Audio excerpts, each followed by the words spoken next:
जिजामातांचे वडील लखुजी जाधव यांनी जिजामातांबरोबर काही विश्वासू माणसं दिली होती. त्यात एक होते बहिर्जींचे वडील. वडिलांनंतर आता बहिर्जीही स्वराज्याच्या सेवेत रुजू झाले.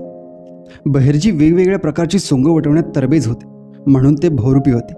कदाचित बहुरूपी या शब्दातच बोलताना अपभ्रंश होऊन बहिर्जी असं नाव तयार झालं असावं. त्यांचे वंशज दादासाहेब जाधव, आबा जाधव नाईक, तालुका कराड, सुपणेगाव वसंतगड जवळ होते असं एका निरीक्षणात आढळले.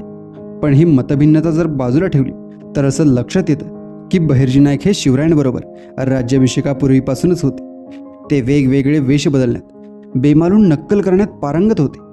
शिवरायांनी त्यांच्यातील हा गुण हेरला आणि त्यांच्यावर हेरगिरी करण्याचे महत्त्वाचे काम सोपवले. राज्याभिषेक झाल्यावर त्यांनी स्वतंत्र हेरखातं स्थापन करून त्यांच्या प्रमुख पदाची जबाबदारी बहिर्जींवरच सोपवली. बहिर्जींबद्दल असं सांगितलं जायचं की ते जसे वेषांतर करण्यात पारंगत होते, ते तसे समोरच्या व्यक्तीतल्या तोंडातील शब्द चोरण्यातही पारंगत होते. शत्रूंच्या राणीवशात बहिर्जी नाईक जाऊन राहिले तरी त्यांची ती देहबोली सेवकांना सोडाच, पण एकाही राणीला ओळखता आले नाही. यातूनच खरं बहिर्जींचं अभिनय कसब दिसून येतं. कोळी, फकीर, वासुदेव, संत असं कोणतंही वेषांतर ते बेमालून करत. इतकंच नाही तर औरंगजेबाच्या दरबारात त्यालाच कव्वाली ऐकून बक्षीस घेऊन आलेला हा पट्ट्या होता. विजापूरचा आदिलशाह आणि दिल्लीचा बादशाह यांच्या महालात ते वेषांतर करून जात आणि त्यांच्या तोंडची माहिती ऐकून घेऊन ते शिवरायांपर्यंत पोचवत. आदिलशाह आणि दिल्लीच्या बादशाला जरा जरी संशय आला तरी त्यांनी बहिर्जींना ठार केलं असतं, पण बहिर्जी या दोघांच्या हाती कधीच सापडले नाही. शिवरायांच्या दरबारात जवळपास 3 ते 4 हजार गुप्तहेर होते. या सर्वांचे नेतृत्व बहिर्जींकडे होतं. दिल्ली, विजापूर, कर्नाटक, पुणे इथे बहिर्जी नाईक यांनी अत्यंत हुशारीनं आपले हेर पेरून ठेवले होते. चुकीची माहिती देणाऱ्याचा सरळ कडेलोट केला जात असे, एवढी कडक शिक्षा बहिर्जीने ठेवली होती. त्यामागचं कारण हे होतं की जर चुकीच्या माहितीवर आधारित शिवरायांनी काही नियोजन केलंच आणि ते फसलं तर त्यात महाराजांच्या जीवाला धोका होताच, त्याचबरोबर असंख्य सैनिकांचेही जीव धोक्यात आले असते. कमीत कमी सैन्य गारद होतील आणि विजय मिळवता येईल असंच नियोजन महाराज करीत. शत्रूंचं जास्तीत जास्त सैन्य गारद होईल आणि जास्तीत जास्त मावळे कसे सुखरूप राहतील हे त्यावेळी बघितलं जाईल आणि तसाच गनिमिकावा राजे आखत असत. मोगलांचं सैन्य सामर्थ्य अचाट होतं हे राजे ओळखून होते आणि त्यांच्याशी तुलना करता राजांपाशी तर अगदी मुठभर सैन्य होतं. मोगलांचं सैन्य म्हणजे सैन्याचा महासागर होता. असंख्य घोडदळ, तेवढंच पायदळ आणि लढाव होती. उंट, तोफा असा सरंजाम होता.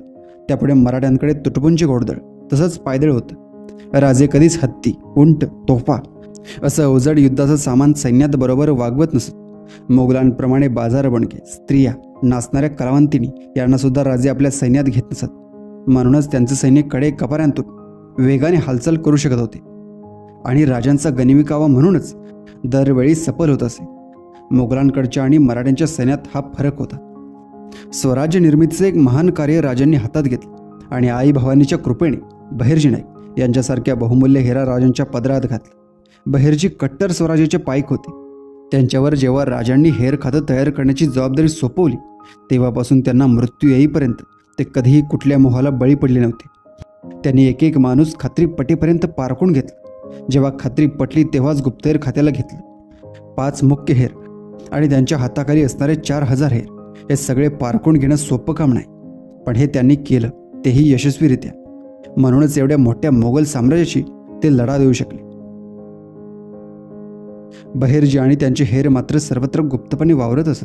त्यामुळे त्यांच्या हयातीत त्यांना ते हेर आहेत असं कोणीच ओळखू शकलं नाही. पण त्यामुळेच या हेरांबद्दल कुठे कुठे थोडीफार माहिती मिळते. बहिर्जी नाईक यांच्या मृत्यूबाबतही ठोस आणि खरी माहिती कोठेही उपलब्ध नाही.